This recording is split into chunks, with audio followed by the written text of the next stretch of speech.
नमस्कार दोस्तों, स्वागत है आपका हमारे YouTube चैनल ज्योतिर्वाणी पर। मैं हूं आचार्य गोपाल कृष्ण और ज्योतिष पाठशाला में बेसिक टू एडवांस लेवल का जो कोर्स हमारा चल रहा है उसमें आज तीसरे दिन की चर्चा है, जिसमें हम चर्चा करेंगे ज्योतिष में द्वितीय और 12वें भाव के ऊपर।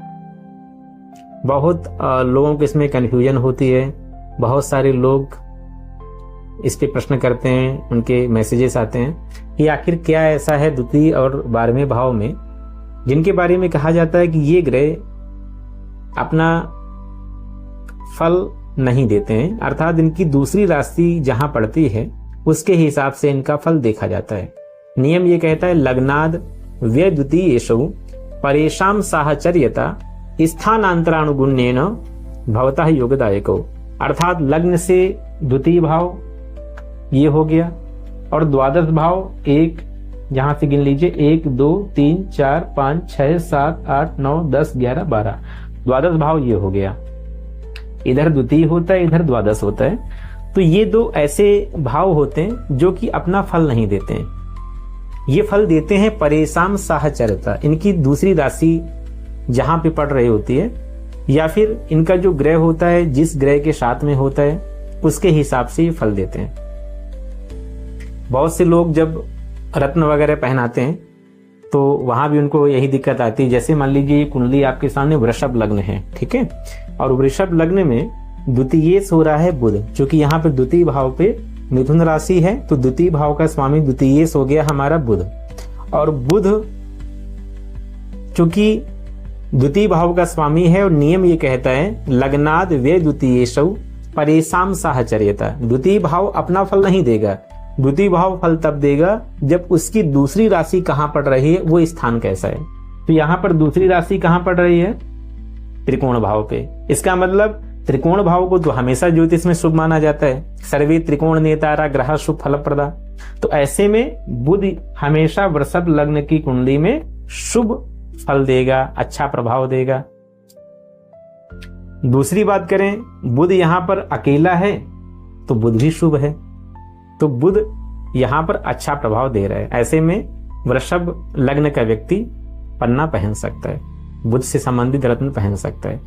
मार्केस की भी बात करें तो यहाँ भी मार्केस भी बुध द्वितीय उससे बन रहा है, इस पे हम लोग बाद में चर्चा करेंगे मारक अध्याय में। हाँ, ये जरूर है कि जो द्वितीय मार्केस होता है उतना प्रभावी नहीं होता है। अब हम बात करते हैं द्वादशेष 12वें भाव मंगल की। 12वें भाव पे 1 नंबर है, यानी मेष राशि, इसका स्वामी होता है मंगल। अब मंगल भी यहाँ पे न्यूट्रल हो गया है, क्योंकि ना तो दूसरे भाव का कोई फल होगा और ना ही 12वें भाव का कोई फल होगा। इसकी राशि कहाँ पड़ रही, सप्तम स्थान पे। तो सप्तम स्थान चूंकि मार्केश होता है तो ऐसे में सप्तम भाव ठीक नहीं है, साथ में मंगल शनि और केतु के साथ में है। ऐसे में मंगल इसके लिए अशुभ ग्रह हो गया, शुभ ग्रह नहीं रहा, मंगल को अशुभ माना जाता है वृषभ लग्न में, यही कारण होता है। तो मंगल से संबंधित ये व्यक्ति जिसकी भी कुंडली है वो रत्न नहीं पहन सकता है। फिर ऐसा होता क्यों है कि जो लग्न के द्वितीय भाव के स्वामी और 12वें भाव के स्वामी दूसरी राशि के हिसाब से, जो इनकी दूसरी राशि जहां पड़ रही होती है, या फिर जब इनकी कोई सिंगल राशि होती है, जैसे मान लीजिए यहाँ पे 3 नंबर होता, यहाँ पे 4 आ जाता, यानी कि कर्क राशि हो जाती, तो चंद्रमा की सिर्फ एक राशि होती है कर्क, तो वहां पर तो चंद्रमा जहां पे बैठा होता उस हिसाब से हम शुभ या अशुभ का निर्णय देते। चंद्रमा किन ग्रहों के साथ में है, उस पे किन ग्रहों की दृष्टि पड़ रही है। या फिर यहाँ पे अगर 5 नंबर होता, चंद्रमा यहाँ आ जाता, यहाँ पे कर्क लग्न होती, तब भी वही बात बन जाती जाके, है ना। कर्क लग्न अगर होती तो पंचम, यानी कि यहाँ पे सूर्य द्वितीय भाव का स्वामी बन जाता। तो कुछ ऐसी भी राशियां होती हैं जिनके जो स्वामी होते हैं उनकी सिर्फ एक राशि होती है, जैसे सूर्य की सिर्फ सिंह राशि है, चंद्रमा की सिर्फ कर्क राशि है। तो ऐसे में ये ग्रह जहां पर जिस ग्रह के साथ में बैठे होते हैं तो उस प्रभाव को देते हैं। एक श्लोक है, धने सस्य व्यय सस्य यादृक् सहचरो जना तादृशस्य धनम तस्य तादृशस्य व्ययो भवेत्। जैसे मान लीजिए कोई व्यक्ति धन का स्वामी हो और धनवान हो, उसके दोस्त सारे चोर हों, तो आप ये अंदाजा लगा लोगे कि इसके पास जो पैसा आया है चोरी करके आया है, क्योंकि सारे तो चोरों का दोस्त है ना। और उसका जो पैसा संग्रह दिखेगा, हम निश्चित रूप से आइडिया लगा लेंगे कि ये तो चोरों के बीच में रहता है, सारे इसके लूट मार वाले दोस्त हैं, तो लूट वाला धन इसके पास में।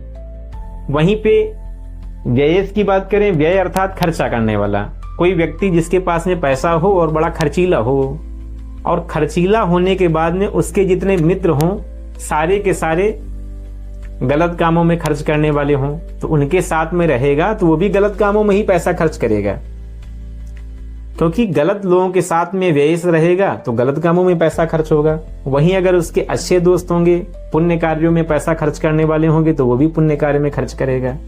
वहीं पे धन भाव का स्वामी अगर जो है वो अगर अच्छे लोगों के साथ में, अच्छे ग्रहों के साथ में बैठा है, तो जैसे लोक व्यवहार में कोई व्यक्ति धनवान हो लेकिन बड़ा ही पुण्यात्मा हो, उसके दोस्त अच्छे हों, अच्छे समाज में बैठता उठता हो, तो हम लोग कहते हैं कि बहुत अच्छा व्यक्ति है और इसके पास जो पैसा आया है सारा पुण्य कार्यों से आया हुआ है, और होता भी ऐसा है। तो ये ज्योतिष का नियम होता है कि लग्न से द्वितीय और 12वें भाव का स्वामी, ये इनकी दूसरी राशि जहां पर पड़ती है उसके हिसाब से, या द्वितीय और द्वादश स्थान के जो भावों के स्वामी होते हैं, जिन ग्रहों के साथ में होते हैं, जिन ग्रहों का प्रभाव रहता है, उसी के हिसाब से ये फल देते हैं। द्वितीय और द्वादश का अपना फल कोई नहीं होता है। तो आज हमने द्वितीय और द्वादश स्थान के बारे में जाना। ऐसे ही रोज नई जानकारी के साथ में हम आते रहेंगे। आप जुड़े रहिए हमारे YouTube चैनल से। अगर आप नए हैं तो चैनल को सब्सक्राइब जरूर करें। वीडियो अगर अच्छा लगा हो तो लाइक और शेयर करें, जिससे हम आपके लिए नए नए वीडियोस लाते रहें। ज्योतिष से संबंधित आपको अच्छी से अच्छी जानकारी हमारे प्लेटफॉर्म पे मिलती रहेगी। नमस्कार।